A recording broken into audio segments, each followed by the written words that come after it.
So welcome back again. तो last lecture में हम लोग फैक्टराइजेशन कवर कर रहे थे, ठीक है, जिसमें हम लोगों ने एक ही एक्सरसाइज है, आपको पता है, और हम लोग 1 से लेके 7 तक के क्वेश्चंस को कवर कर चुके थे। और मैं ये भी बता दूं कि क्वेश्चन नंबर 7 में नई बुक के हिसाब से 3 पार्ट हैं, पार्ट नंबर 1, पार्ट नंबर 2 और पार्ट नंबर 3। पहला पार्ट मैंने करा दिया था, और पहला पार्ट क्या था, उसमें 2 एक्सप्रेशंस आपको दे रखी थी, fx और gx करके, ठीक है, और कह रहा था कि दोनों का रिमाइंडर क्या है, सेम है। तो जब सेम रिमाइंडर कहता है तो मैंने क्या बताया था, इन दोनों को बराबर में रख के सॉल्व करेंगे। ये काम हम लोगों ने फर्स्ट पार्ट में किया था, यही सेम काम आपको सेकंड पार्ट में भी करना है, ठीक है। तो मैं करने जा रहा हूं थर्ड पार्ट। अगर सेकंड पार्ट नहीं आएगा तो कमेंट सेक्शन में लिख दीजिए कि नहीं आया है, बता दिया जाएगा, ठीक है। तो शुरू करते हैं। आई होप आपको पहला लेक्चर समझ में आया होगा। नहीं आया है तो फिर से देखिए, नहीं आया है तो फिर से देखिए, ठीक है, और एक बार और देखिए। तो प्रोसीड करते हैं 7th के थर्ड पार्ट की तरफ, ठीक है। और यहां पे लिख देते हैं एक्सरसाइज 6, ठीक है। चलिए, तो बात करते हैं 7th के थर्ड पार्ट की तरफ। तो 7th का थर्ड पार्ट क्या है देखते हैं। तो 7th का जो थर्ड पार्ट है वो है द पॉलिनोमियल, 2 पॉलिनोमियल इक्वेशन दे रखी है, ax³ + 3x² - 3 एक दे रखी है, और दूसरी दे रखी है 2x³ - 5x + 8 when divided by x - 4। मतलब पूरा क्वेश्चन नहीं लिखेंगे, सीधा बात करेंगे कि हमें 2 पॉलिनोमियल इक्वेशन दे रखी है। तो मैंने क्या किया, पहले वाली को fx मान लिया, वो हमें क्या दे रखी है, ax³ +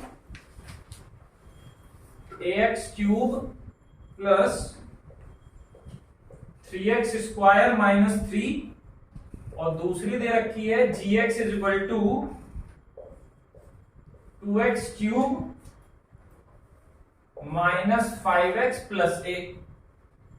ये दोनों सेम रिमाइंडर दे रही हैं, ये दोनों सेम रिमाइंडर दे रही हैं। इसका जो रिमाइंडर है वो r1 है, जो इसका रिमाइंडर है वो r2 है, जो इसका रिमाइंडर है वो r2 है, ठीक है, इसका रिमाइंडर r2 है। और उसके बाद, और कब रिमाइंडर मिल रहा है, जब डिवाइड कर रहे हैं किससे, when divided by x - 4। x - 4 से डिवाइड करने पर रिमाइंडर मिल रहा है, पहली वाली इक्वेशन का r1, दूसरी वाली का r2। और फिर एक कंडीशन दे रखी है, देखिए कंडीशन क्या दे रखी है कि इफ 2r1 r2 के बराबर है, 2r1 r2 के बराबर है, तो आपको बताना है कि a की वैल्यू क्या होगी। अब मान लीजिए क्वेश्चन हल्का सा बुक वालों ने अलग बना दिया है, आपको बड़ा सा अजीब लग रहा होगा, लेकिन सिर्फ आप वो कॉन्सेप्ट पकड़िए जो मैंने आपको सिखाया था कि अगर रिमाइंडर दिया है तो क्या करते हैं। तो आपको याद होगा कि जब रिमाइंडर दिया होता था तो हम कहते थे कि fx के बराबर में वो रिमाइंडर आपको लेकर चलना है। तो चलिए देखिए, तो पहले तो आपने लेट कर लिया, ये काम जरूर कर लीजिएगा, fx को लेट कर लीजिए, gx को लेट कर लीजिए, ये काम जरूर करना है, आपको ध्यान रखिएगा। चलिए, तो क्या करते थे सबसे पहले, इसके लिए क्या करते थे, सिंस x - 4 = x + -4, ऐसे लिखेंगे कि क्या लिखेंगे, क्योंकि यहां से x की वैल्यू कितनी मिलेगी, x की वैल्यू मुझे कितनी मिलेगी, +4 मिलेगी। तो +4 लिखने का मतलब क्या है, यहां माइनस लगाओ, अंदर प्लस लगाओ। मैंने क्या तरीका बताया था, इसको 0 के बराबर रख के चेक कर लो क्या वैल्यू आएगी, वही तुम्हें यूज करनी है, वही तुम्हें यूज करनी है। तो x - 4 को लिखेंगे x - +4। ठीक, अब fx का रिमाइंडर कितना है r1, x की जगह पे कितना रखेंगे +4, प्लस लगाइए चाहे ना लगाइए कोई दिक्कत नहीं है। अब x की जगह पे 4 रख दिया मैंने, तो fx क्या है देखिए, fx ये है, तो यहां पे लिखिए a और x की जगह पे 4 लिखना है, तो 4 का होल क्यूब +3 4 का whole square -3 is equal to r1। ठीक है, यहां से सॉल्व करने पे कितना आएगा 64a प्लस 48 माइनस 3 r1, तो 64a 48 माइनस 3 कितना 45 r1, ये तुम्हारी r1 की वैल्यू हो गई।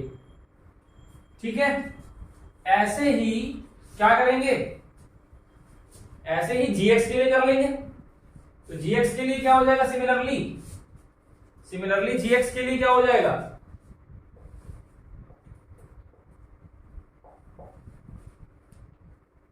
सिमिलरली gx के लिए क्या हो जाएगा,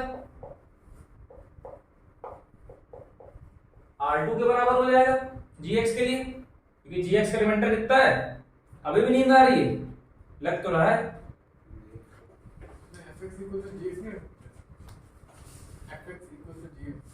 लीव द सेम रिमाइंडर नहीं का है, हाँ वो कर सकते हो, तो हम वही करेंगे ना, हम r1 की वैल्यू को यहाँ रख देंगे जाके और r2 रख देंगे, सॉल्व कर लेंगे, a की वैल्यू निकल आएगी। अगर लीव द सेम रिमाइंडर कहेगा तब fx को gx के बराबर रखते हैं, जब तक सेम रिमाइंडर नहीं आएगा तब तक नहीं रखेंगे, उसके लिए उसने कंडीशन दे दी है कि 2r1 r2 के बराबर है, हाँ वो कर सकते हो। ठीक है, तो यहां से gx के लिए बताओ क्या हो जाएगा,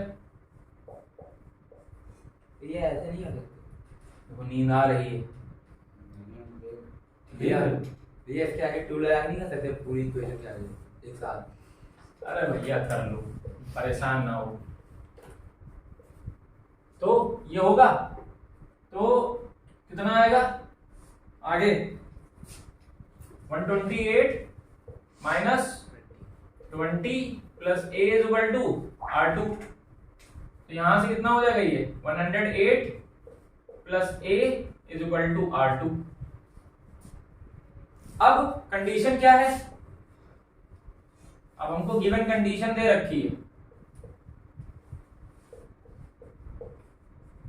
2r1 is equal to r2, तो 2r1 कितना 64a प्लस 45 108 प्लस a, यहां से कितना हो जाएगा 128a प्लस 90, ये हो जाएगा, a को इधर ले आओ, इधर ले आओगे क्या हो जाएगा सब्ट्रैक्ट हो जाएगा, 90 को इधर भेज दो, ये हो जाएगा। ठीक है, अब सॉल्व करो कितना आएगा 127a, ये कितना हो जाएगा -18, तो a की वैल्यू तो बड़ी अजीब सी आ रही है भाई 18/127। तो सबसे पहले क्वेश्चन को बहुत ध्यान से पढ़ लीजिए, आपको पता है कि जो भी एक्सप्रेशन आपको दी है उसको आपको लेट करना है, यही करते हैं हर क्वेश्चन में। क्या दे रखी है x³ plus kx plus 8 x² x है x प्लस k, ये fx दे रखा है, दो अलग अलग रिमाइंडर दिए हैं, समझ रहे हैं। जब डिवाइड करना है find the remainders obtained when x³, तो डिवाइड किससे करना है divided by x plus 1 and x minus 2, इनसे आपको डिवाइड करना है। और सुनिए क्वेश्चन में क्या कह रहा है कि जब रिमाइंडर दोनों का निकल आए अब जब एक बार इससे डिवाइड करें तो जो रिमाइंडर आए, जो इससे डिवाइड करें तो उससे जो रिमाइंडर आए, दोनों को जोड़िए और 1 के बराबर रखिए। क्वेश्चन को बहुत ध्यान से पढ़िए क्या कह रहा है।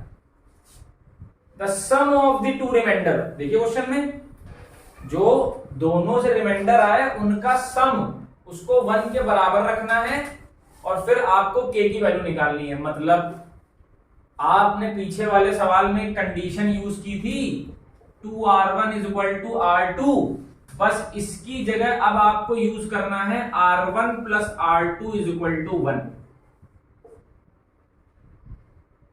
तो जब आप इससे डिवाइड करना तो रिमाइंडर कह दो r1, जब इससे डिवाइड करना तो रिमाइंडर कह देना r2। दोनों को जोड़ो, 1 के बराबर रखो और यहां से k की वैल्यू निकालो। बस इतना आपसे कह रहा है। समझ में बात आई? तो इतना काम तो कर लिया, ये बात क्लियर होगी क्या करना है। अब आगे देखिए, करते हैं। देखिए भाई, तो यहां पे एक चीज लिख देंगे पहले, अब बंद करो देखो। let r1 be the remainder of fx when divided by x plus 1। r1 reminder कब है? जब हम fx को डिवाइड कर रहे हैं किससे? x plus 1 से। And r2 be the remainder of fx when divided by x minus 2। तो देखिए, चलिए, तो पहला case, since x plus 1 is equal to x minus 1, क्योंकि तुमको पता है यहां से x की वैल्यू क्या लिखनी है, 0 के बराबर रख के देख लो, x की वैल्यू तुम्हें -1 रखनी है।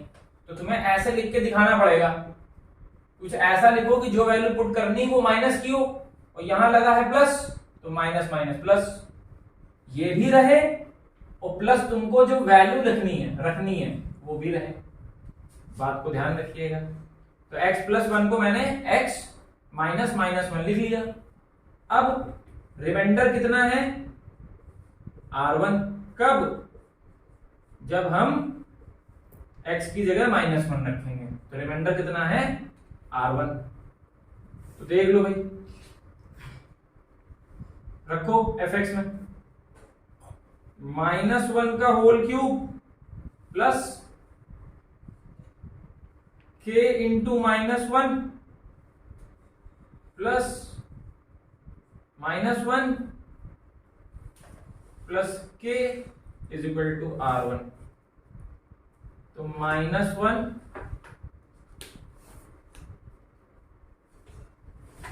ये वाला माइनस आगे आ जाएगा, -k plus 8 plus k r1, -1 plus k -8 plus k r1, तो 2k -9 r1, 2k -9 r1। ये आपका केस 1 हो गया। ठीक है,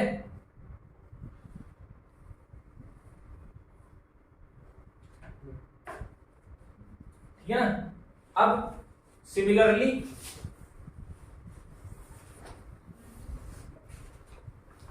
इतनी बात समझ में आ गई होगी। ठीक है, सिमिलरली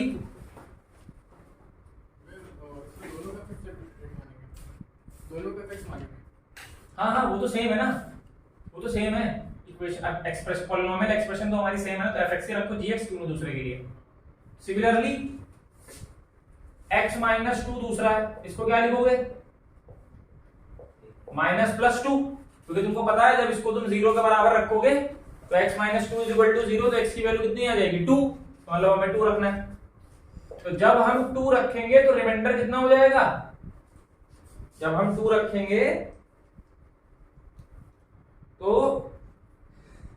सॉरी रिमाइंडर हो जाएगा रिमाइंडर जब 2 रखेंगे x की वैल्यू जब 2 रखेंगे तो रिमाइंडर हमारा R2 हो जाएगा।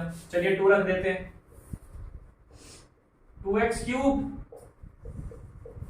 2k plus 8x 2k is equal to R2। तो यहां से 8 plus 4k plus 16 plus k is equal to R2। ठीक है, तो यहां से कितना हो जाएगा 5k 24 5k plus 24 is equal to R2। 5k plus 24 is equal to R2। अब अकॉर्डिंग टू क्वेश्चन क्या कह रहा था कि दोनों रिमाइंडर का सम 1 के बराबर है, दोनों रिमाइंडर का सम 1 के बराबर है। तो R1 कितना है 2k माइनस 9, R2 कितना है 5k plus 24, 2k plus 5k 7k plus minus minus यहां से 7k कितना हो जाएगा 1 minus 15, 7k is equal to minus 14, k की वैल्यू माइनस 14 अपॉन 7, तो k की वैल्यू -2 नहीं आ रहा, तो k की वैल्यू -2। कैलकुलेशन का बहुत ध्यान रखेंगे, अगर सावधानी हटी तो दुर्घटना घट जाएगी। एक जगह कहीं माइनस प्लस की गलती हुई तो सारी कहानी गड़बड़। ठीक है, और अभी भी बहुत लोग कह रहे होंगे हम कर लेंगे है ना, पढ़ते होंगे नहीं तो दिमाग में चलता होगा कि हम कर लेंगे, सोचते रहिए ऐसे ही। ठीक है, कितना एक्सटर्नल मोटिवेशन लेंगे कि हमें पढ़ना है, इसका मतलब आपको अपनी रिस्पॉन्सिबिलिटी खुद नहीं पता है। एक्सटर्नल मोटिवेशन सिर्फ माचिस की तिल्ली की तरह होता है, हमेशा नहीं जलती ना, जलाते हैं कुछ देर बाद बुझ जाती है, वैसे ही है। किसी से लोगे 2 क्वेश्चन लगाओगे तब तक माचिस की तिल्ली बुझ गई। तो इसलिए अगर आपको पता है कि आपकी क्या रिस्पॉन्सिबिलिटीज हैं, आपको किस लिए पढ़ाया जा रहा है, तो आप पढ़ेंगे। बाकी तो YouTube पे बहुत बड़ा मार्केट है मोटिवेशन का, खूब लीजिए, वो आपको खूब हवा में ऐसे ऐसे उड़ाएंगे। ठीक है, पर मैंने फिर वही कहा, माचिस जलती है तीली बुझ जाती, कहानी खत्म। फायर है बिल्कुल एक्सटर्नल मोटिवेशन, लगा दिया जाता है, कुछ देर आप हवा में उड़ते हैं, फिर जमीन पे चले आते हैं। Back to the topic, question number 8 हो गया, करते हैं नेक्स्ट क्वेश्चन। आपने कोई नंबर लिखा कि 24 और आपने उसको डिवाइड किया 6 से, तो आपको पता है जब आप 24 को 6 से डिवाइड करते हो तो रिमाइंडर कुछ नहीं बचता है। इसी तरह जब आपको किसी पॉलिनोमियल एक्सप्रेशन का फैक्टर दिया होगा और आप उसको सॉल्व करेंगे तो वो आपको 0 देगा। फैक्टर थ्योरम के सवाल में ये बात आपको ध्यान रखनी है। जैसे मेरे कहने का मतलब ये है कि ये आपकी मान लीजिए कोई पॉलिनोमियल इक्वेशन थी, आप क्या कर रहे थे अभी तक, आपको कहता था जिससे इसको डिवाइड कर रहा है, जैसे सपोज कर लीजिए x+1 से आपको डिवाइड करवा रहा था, तो आप कहते थे कि यहां से मेरी जो x की वैल्यू आएगी वो -1 आएगी, तो मैं fx के बराबर में ये लिखूंगा और जहां जहां पे x होगा वहां पे मैं क्या करूंगा -1 रख दूंगा और उसके बाद में सॉल्व कर लूंगा। तो सॉल्व करने के बाद यहां कुछ ना कुछ आंसर आता था ना, आता था। अब क्या होगा, अब जब आप इस चीज को सॉल्व करके ऐसे रखेंगे और उस क्वेश्चन में अगर लिखा होगा कि ये फैक्टर है, ये फैक्टर है, इन दैट केस जो आंसर आएगा वो हमेशा 0 आएगा। 0 मतलब रिमाइंडर कुछ नहीं बच रहा है। जैसे यहां पे देखिए रिमाइंडर कुछ नहीं बच रहा है। तो फैक्टर थ्योरम के सवालों में जब भी आप x की वैल्यू को पॉलिनोमियल एक्सप्रेशन में पुट करेंगे तो आपको रिमाइंडर कुछ नहीं मिलेगा, जैसे आप ये वाला काम कर रहे हैं। मेरे हिसाब से आपको बात समझ में आ गई होगी, नहीं आई क्वेश्चन करेंगे उससे क्लियर हो जाएगा। ठीक है, प्रोसीड करते हैं नेक्स्ट क्वेश्चन की तरफ।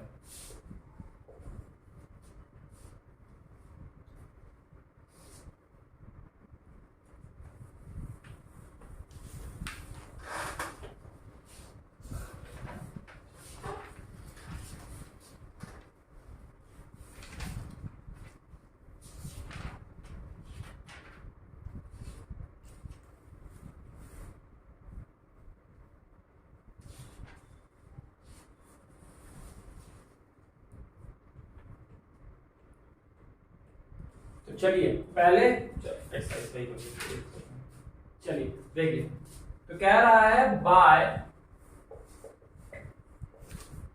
Factor theorem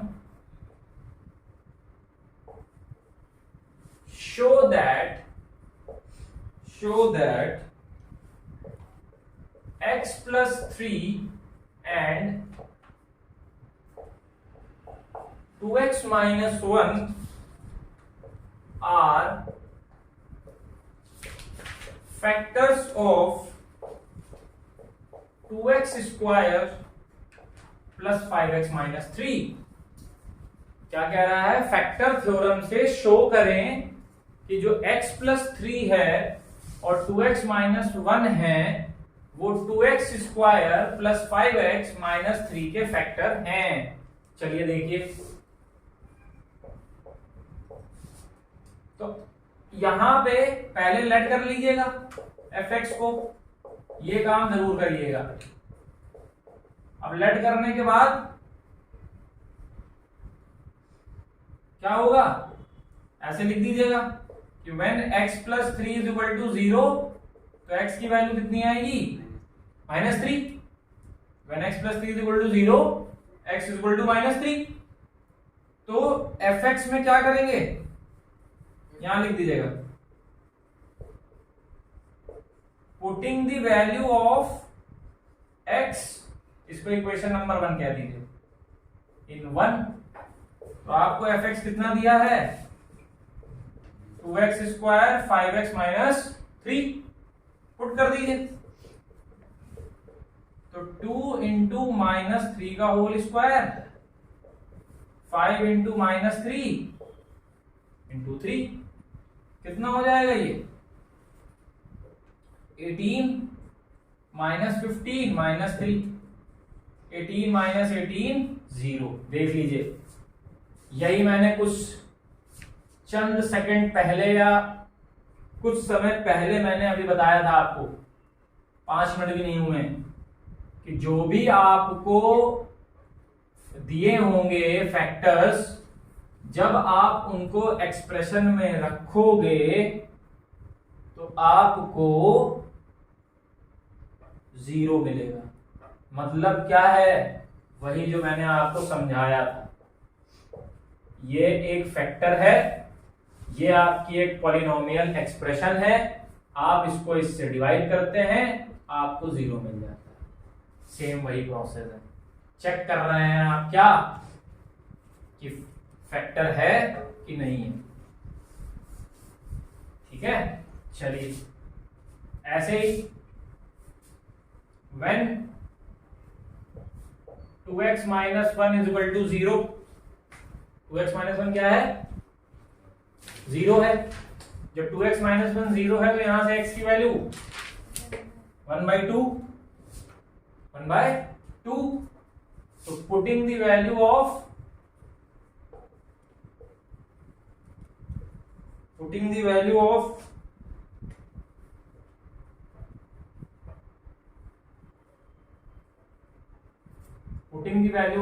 x in equation first, again फिर से रख दीजिए। तो यहां से fx क्या था, 2x स्क्वायर सीधे बैठ के लिखो, x की जगह पर रख दो दोबारा, तो क्या मिलेगा 2 इंटू 1/2 का होल स्क्वायर, 5 इंटू 1/2 माइनस 3, यहाँ 1/2 बचेगा, यहाँ 5/2 माइनस 3 है, क्या हुआ, तो एलसीएम आ जाएगा 1 + 5 - 6, 6 - 6, देख लीजिए, शो करना था। अब नीचे क्या लिख दोगे, नीचे वाला मैं ऊपर लिख रहा हूं, hence proved x + 3 and 2x - 1 are the factors of fx, fx के फैक्टर है, ठीक है ना, क्या है, fx के फैक्टर्स हैं। क्वेश्चन नंबर 10 देखिए क्या कह रहा है, 10th में कह रहा है without actual division,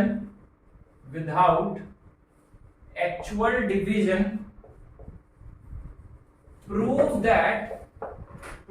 that x की power 4 - 2x cube - 2x square plus 2x minus 3 is exactly divisible by x square plus 2x minus 3। देखिए कितना बढ़िया सवाल है। पहले कह रहा है कि उस गली में नहीं जाना है, उस गली में नहीं जाना है, ठीक है, क्या कह रहा है, उस गली में नहीं जाना है पर पहुंचना वहीं है। बाद में देखो क्या कह रहा है, पर एग्जैक्टली डिविजिबल है। पहले कह रहा है विदाउट एक्चुअल डिवीजन, कि आपको डिवीजन के मेथड से नहीं करना है, लेकिन आपको क्या करना है, आपको शो करना है कि ये प्रॉपरली डिवाइड होता है, ये प्रॉपरली डिवाइड कर देगा इसको। तो कैसे करेंगे, बहुत ध्यान सुनिए, इसको आपको कैसे करना है। पहले तो fx ले लीजिए बड़ी वाली को, लेट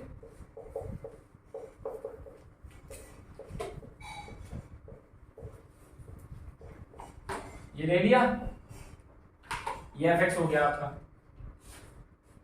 अब इसका अगर ये मान लो ये लाइन ना लिखता तो मतलब क्या है, तब मतलब ये है कि आप बड़ी आराम से इसके अंदर पूरा fx को रखते, बाहर अपने क्या रखते, कोसेंट, और डिवाइड करके इसको आंसर निकालते। पर ये प्रोसेस आपको नहीं करना है। क्या करना है, सुनिए बहुत ध्यान से। तो fx ये हो गई, और आपको क्या गिवन है, अब ये कह रहा है कि इससे ये एग्जैक्टली डिविजिबल है, तो आप क्या करोगे, आप पहले इसको फैक्टराइज करोगे, ठीक है। तो यहां लिखो नाउ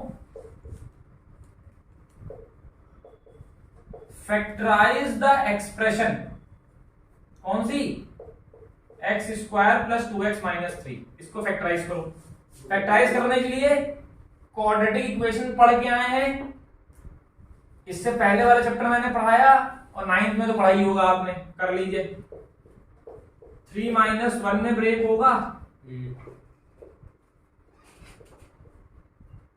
क्या मिलेगा ब्रेक होने के बाद, यहां से x कॉमन आएगा, x + 3 -1 कॉमन आएगा, x + 3, यहां क्या हो जाएगा, x - 1। अब सुनिए, अब मुझे ये बताइए, मैं चाहे इनको यूज करूं इसको सॉल्व करने के लिए, और चाहे मैं इसको यूज करूं इनको सॉल्व करने के लिए, बात तो वही है, क्योंकि इसके फैक्टर्स क्या हैं, x + 3 एंड x - 2। इसके फैक्टर्स क्या हैं, x + 3 एंड x - 2। तो हम यहां पे एक लाइन लिखेंगे, क्या लाइन लिखेंगे, here x plus 3 and x minus 1 are the factors of x की power 4 minus 2x cube minus 2x square minus 3 इसके फैक्टर्स हैं। जब ये कह रहा है कि ये एक्सप्रेशन इससे एग्जैक्टली डिविजिबल है, एग्जैक्टली डिविजिबल का मतलब क्या होता है, अभी मैंने आपको पूरा बताया था, कट जाए। अब मैंने इसको फैक्टराइज कर दिया, तो जब इससे एग्जैक्टली डिविजिबल होंगे तो इन दोनों से एग्जैक्टली डिविजिबल नहीं होंगे, होंगे। अब पूरा प्रोसेस आपको पिछले क्वेश्चन वाला लगा देना है। एक बार इसको रखो, जीरो लेके आओ, एक बार इसको रखो, जीरो लेके आओ, यहां पर भी रिमाइंडर जीरो, यहां पर भी अगर रिमाइंडर जीरो तो फैक्टराइज कर दिया मैंने बिना डिवीजन मेथड के, बिना डिवीजन मेथड के मैंने फैक्टराइज कर दिया। देख लीजिए, सेम प्रोसेस लगाइए पिछले क्वेश्चन वाला। When x plus 3 is equal to 0, x is equal to minus 3, x plus 3 is equal to 0, x is equal to minus 3। यहां से देखो एक्सप्रेशन क्या है, ये है, रखो इसमें -3, -3 की पावर 4 -3 का क्यूब -3 का स्क्वायर -3 कितना 81 54 18 -6 -3 18 6 24 24 3 27 54 27 81 0, मतलब x plus 3 फैक्टर है पॉलिनोमियल एक्सप्रेशन का। अगला वाला चेक करिए अपने आप, चलिए। सब कुछ पका पकाया नहीं मिलेगा, कुछ आप भी पकाइए, हमें भी खिलाइए नई नई डिश, वो भी करेगा। चलिए